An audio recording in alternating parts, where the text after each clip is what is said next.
Good afternoon, YouTubers. It's been some time since I've done a video, so I felt it was an appropriate period of time to show you something different here.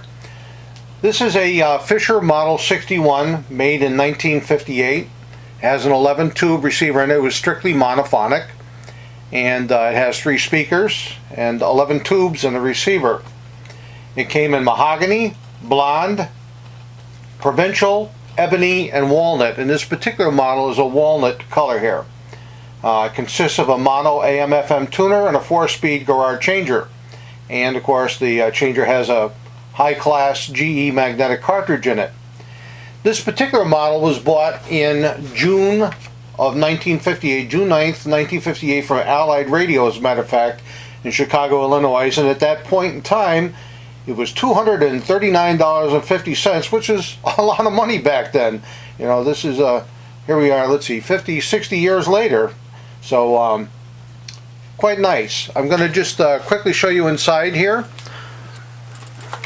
Let's open her up. And there we have our AM/FM receiver. This is the anniversary series here with all the controls. The one thing that's missing about this here is the light.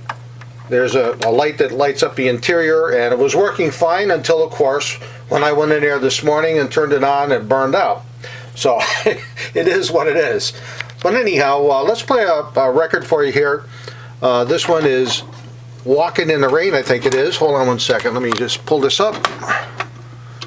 Miracle in the Rain, excuse me, by Frankie Lyman. Let me just pull this up. And let's give it a whirl.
And there you have it. Of course, it's in 78 RPM, though it plays all 4 speeds, obviously. And the other cool thing about this record player, outside of the fact that you have a light in the interior, we also have one on the bottom here, a green pilot light that lets you know that this unit is still on. The changer itself has auto shut off to where it'll shut down the entire unit if you want. So there we have it, another nice piece of history, 1958, the Model 61 Fisher, the Consolette.